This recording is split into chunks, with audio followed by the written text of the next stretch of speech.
And so, as I said, welcome to Introduction to Covidence and the Levy Library's Systematic Review Support Services. My name is Lily Martin. I'm a librarian at the Levy Library.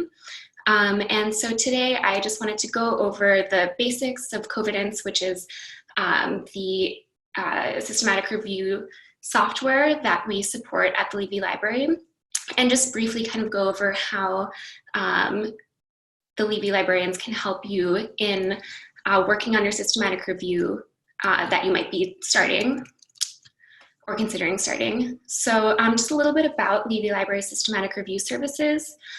So we're here to help all along the process, essentially. We can help you overview the methodology and best practices of conducting a systematic review and meta-analysis. We can help you develop your research question further, as well as help you draft a protocol, come up with a super comprehensive search strategy, get all of your results set up for screening, which we would then upload into Covidence, which I will show you shortly, and even help you select a quality appraisal tool for later steps in your systematic review. So if you're interested in maybe meeting with the librarian for guidance on your systematic review or meta-analysis, we do actually have a preliminary information form on our systematic review guide, which I'll be showing you shortly. So just to get into Covidence, so if you're not familiar with Covidence already, it's an online platform that's designed to make screening of systematic reviews and meta-analyses easier. So it's set up in a way that allows you to do blinded screening of references with your review team. It's separated into title and abstract screening and full text screening. It also allows you to kind of all in one place within that screening platform appraise the included studies that you do decide to use in your review, as well as extract the data from those included studies. So today we'll be going over some of the basics. I'll show you how to request access to our institutional account so you can go ahead and start creating reviews for yourself. We'll also go through just the basics of working with Covidence, adjusting your settings, adding references, going through the screening process, as well as quality appraisal and a little bit of data extraction. And I ask that you reserve your questions till the end. I will try to save a little bit of time just in case anyone has any lingering questions about what we go over today. I'm happy to answer those at the end of the session. So let's take a look. What I like to show people first is our systematic review guide. So this is where I was saying earlier, you'll be able to find our systematic review form that you can fill out. Once you fill this out, a librarian will get back to you and schedule an appointment to go over your project with you. And so on this guide also is the link to request access to our Covidence subscription. So once you click this, you'll just be prompted to enter your name and sign-in email address. And once you request, it's really easy. You'll get an automated email where it will just have you validate your contact information, and you can go ahead and start creating reviews. So I already have Covidence set up, so I'll just show you what it might look like once you get your subscription validated. So the way that you would start, I obviously have some started here. This is going to be blank for you, but you'll have to see this button to start a new review. And you can give it a working title name, like I'll say like Covidence, Sinai testing. And this does have to be a unique title, so you can't just say like test review. It's not going to let you make that. So for just our purposes today, I'll just make that the title. And you can see on your own, you'll have it automatically selected to yourself, and you'll also probably have 0 reviews left. But what you want to make sure is to select the Icahn School of Medicine in Mount Sinai, because with that subscription selected, you'll have unlimited reviews left. And so once you create a review, it will pop you into your settings. And so I like to go over the settings first, because this is kind of an important section that you'll want to have set up before you actually start screening anything or importing references at all. So as you can see, it brings you directly to this add/remove reviewers page. You can feel free to invite another reviewer here. They don't have to be Mount Sinai affiliated, just as long as they have a working email address, it is fine. And once you add them, they'll get an email that they can use the link to access the review that you're working on. So I just wanted to go into actually another review that I had set up already. Just because that will give you kind of a more holistic view of what you can actually do in Covidence, because that one I just created is completely empty. There's not really going to be anything helpful to see in there. So this is kind of what the dashboard looks like once you do import references and start to work with them within the screening. And I just wanted to go back into my settings on this review, just to show you how to set everything up before you get started. As you can see, you can edit your review name. You can even input the last time you ran your searches for your review and input your search strategy. Also, the default number of reviewers required for screening is always set to 2, but you can change it to 1. I do recommend that people keep it at 2, because in terms of that's kind of best practices in order to reduce bias in screening. And as you can see, I've added a couple of reviewers. One is not a Mount Sinai affiliated person, but he's still able to access the review here. And you can invite as many people as you want to be on your review team. And within team settings, you have this nice little section here that shows you your progress. So each team member can kind of split things evenly. You can also manage rules to make sure that a specific team member, maybe there's like a PI or more experienced reviewer that you want to make sure sees everything. You can select a specific reviewer to screen all studies. And your settings for full text screening and data extraction are also here. They're set up in the same way. You just need to decide if you just want everyone to be able to do anything, or specifically select a reviewer to go through each article. So these last 2 pages will make kind of more sense once I go through the screening phases. This program allows you to add your inclusion-exclusion criteria in the back here. These boxes are viewable once you're in screening, and I'll show you them. So let's say you're only interested in RCTs, and actually I want to add like pediatric population. Maybe that's your exclusion criteria, and this free text box just allows you to add as many as you want, and I'll show you in a minute where that goes. This also has exclusion criteria for full text review, and you'll see what I mean by this later on too once I go through full text review. So basically, when you choose to exclude a reference in full text review, you need to give a reason why you're excluding it. So these are just the default ones that are already in the system, but you can feel free to add any more that are specific to your study.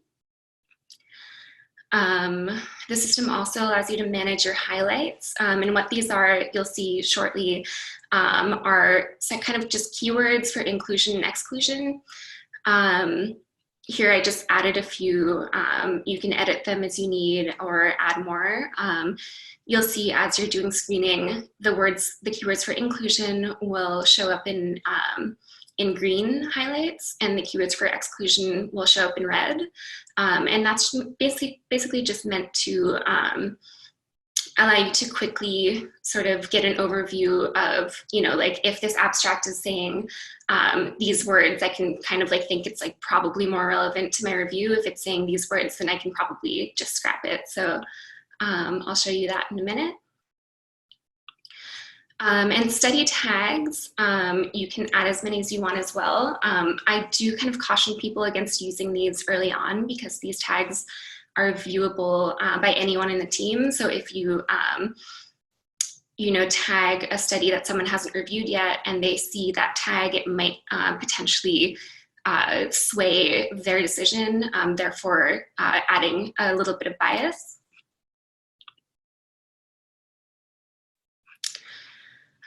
So the first thing that you'll want to do once you do start your review is import references. And so I already have some in here. Obviously, I'll show you just what you would need to do is up an import here, import a file. I usually do it to screen. For the purposes of this test review, I did add some to these later areas, but I usually import references to my title and abstract screening just so everything can be done at once. And the file formats that are supported are EndNote XML, PubMed XML, or RIS. So RIS is essentially what you would usually use to download citations from a database into a reference manager. And if you have any problems doing this, feel free to reach out to us. We'd be happy to help you.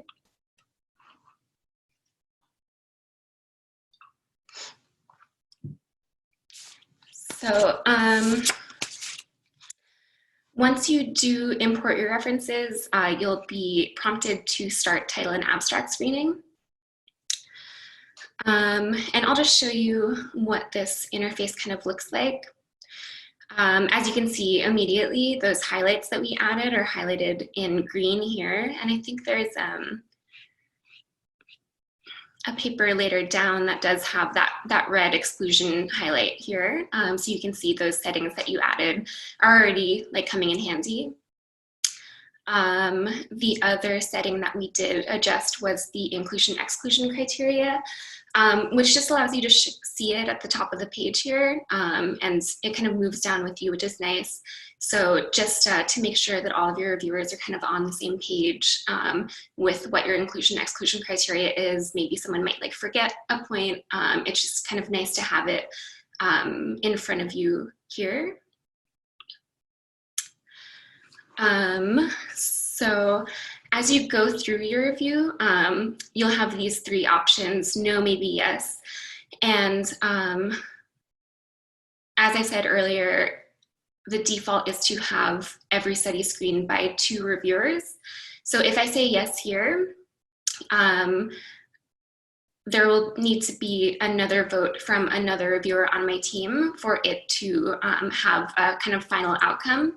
So if I say yes here, that will pop into, I'm assuming, or awaiting another reviewer queue here.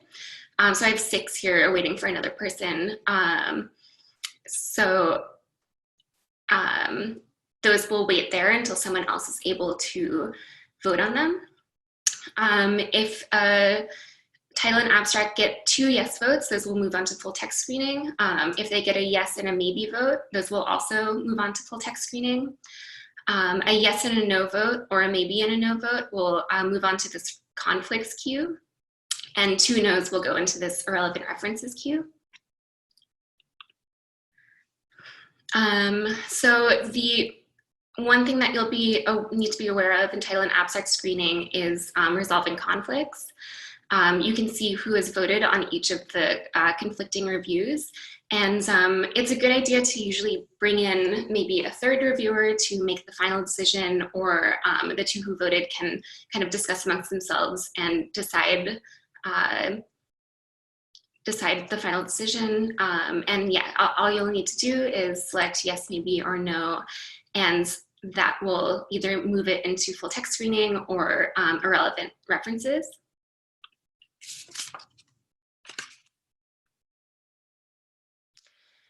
So it's usually advised that you don't move on to full text screening until you're finished with title and abstract screening. And just for the purposes of this test review, I obviously have so many more that need to be screened, but we'll go into full text screening just to see what that looks like. And the first thing that you'll need to do is add your full text. You can see I think I have one down here. So I have one review with the full text. You can either just add them one by one, or go through the process of bulk upload of PDFs, which is kind of a convoluted and difficult process, and we'd be happy to help you with that.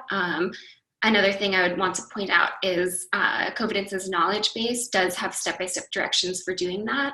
So I definitely recommend taking a look at the knowledge base, which is just viewable by clicking on this question mark up in the corner. And so full text review works pretty similarly. You can choose to include a study, and of course, another reviewer will have to come in and also make a choice. But once you exclude something, you need to give a reason for exclusion. Like, let's say we have the wrong patient population, you confirm that, and it will move into the queue that's awaiting for another reviewer.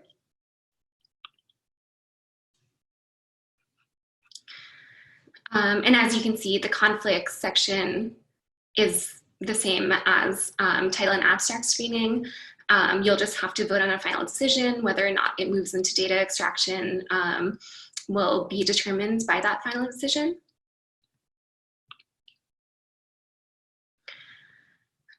So I will move on to data extraction.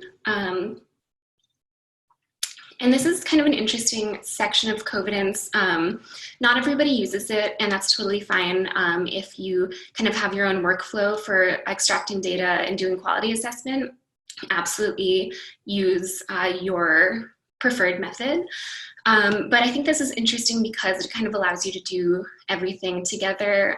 As you can see, I have my full text from the full text review that's brought over to extraction. And so you'll have these two sections of extraction for each paper. The first is quality assessment, which is required for all systematic reviews. And you can create your own custom template. Like, if you don't want to use the Cochrane risk of bias template, that's primarily used for just randomized control trials. But let's say you want to look at observational studies, that might be more well suited to a different template, which you can customize yourself. But I'll just show you what the Cochrane risk of bias template looks like. Usually the PDF would show up here, or I think it's loading. Yeah, so the PDF shows up here. And you'll just want to kind of go through each of the domains and make a judgment about the risk of bias in each of those domains, like let's say low, and you can kind of annotate a section that maybe speaks to that domain, and then add your comments. So that's required for 2 reviewers. You can also change that in your settings to 1 reviewer if you prefer, but you also need to come to a consensus at the end, just to make sure that you're all on the same page. So in terms of data extraction, this is pretty customizable, as you can see. I'll go back to this here. You'll have your PDF kind of pops in on the side.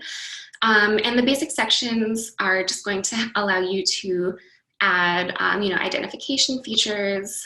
Maybe you want to select a method to the study,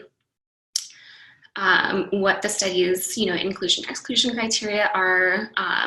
And it also allows you to build out these nice little tables. I've kind of started building one out here.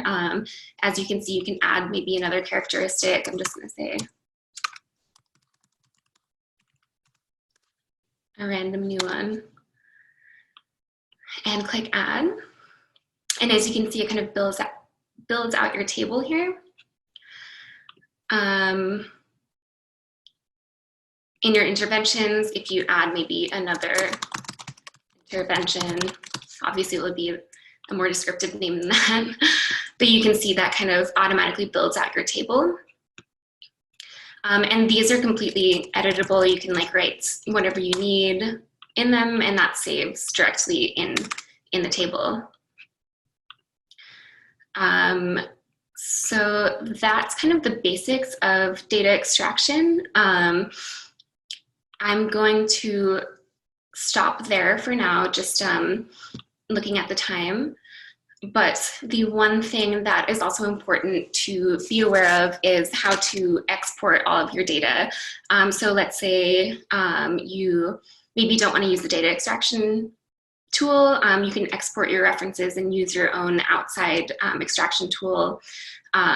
Or if you do use the data extraction and quality assessment tool that's built into Covidence, you can very easily export all of that data, and I'll show you how to up here. So back on your homepage up at the top, you would have to click export. So this is where you would export specific references. Maybe you want to take your included ones, you can bring them back into EndNote or create a CSV file. I won't get into RevMan because honestly, I'm not super familiar with it, and that's more for Cochrane reviews, but you do have the ability to export your data into RevMan and manipulate it there. Once you finish extracting your data, you would export it via this tab here. And you have the option to either export it as a CSV file or an Excel file. So you can bring it back into your own records.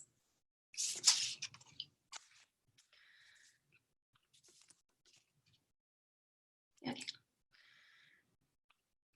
So that's kind of the basics that I wanted to go over today's session.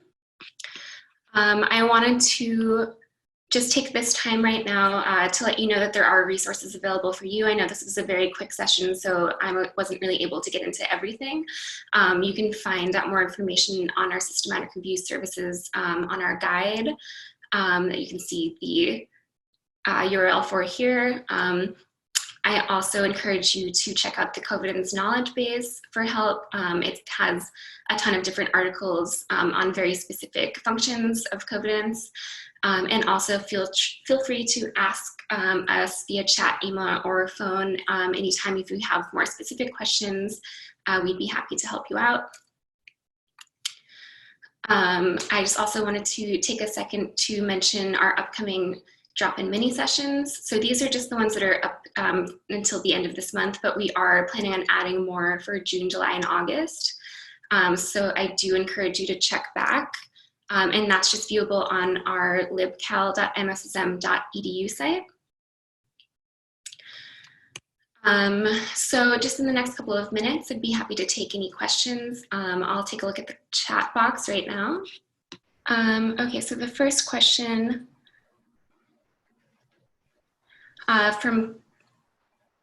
about registering for with my ICON email. I got this message, your invitation has not been sent. Please use an approved ICON School of Medicine and Mount Sinai email address. So it's possible that it's not recognizing your email. Feel free to email me directly and I can get back to you. Maybe it's just possibly something is messed up on their side of the system. And the second question is, in order to get access to Covidence, do we navigate to that page and request it or email someone in particular? So in order to get access to Covidence, just get out of this. So you can do it in two ways. Our workflow has kind of changed recently now that we do have this link here. So you can request access to Covidence through a subscription on our Systematic Review Services guide. If that's not working for you, feel free to contact us and we'll see what's going on. But if you enter in your Mount Sinai email address, it should recognize you and add you to our subscription. If you have any trouble, we'd also just be happy to create a review for you in order to troubleshoot. So those are kind of like the two ways to do it, but I do encourage you to try to use this sign up page just so you can have an account where you can make as many reviews as you'd like. I'm seeing another chat. So, and yes, another question about posting the video of the session. We will be posting a video of the session shortly on our YouTube channel. If you just Google Levy Library YouTube, you'll be able to find it. It should hopefully be up maybe next week or the week after.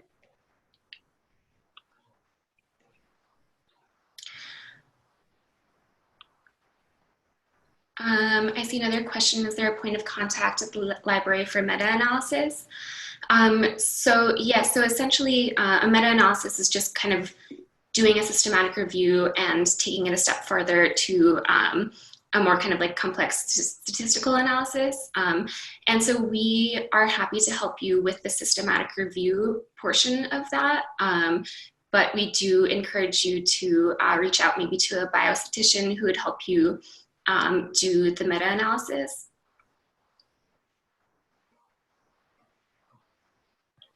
Are there any other questions? Okay, so I'm not seeing any other questions, but I'd just like to say thank you very much for joining me today and looking at Covidence. If you have any lingering questions that I wasn't able to answer, please email me or our reference desk, refdesk@mssm.edu. We're happy to answer any questions. And if you have any issues with accessing our subscription to Covidence, I would be happy to help you out. So thank you very much.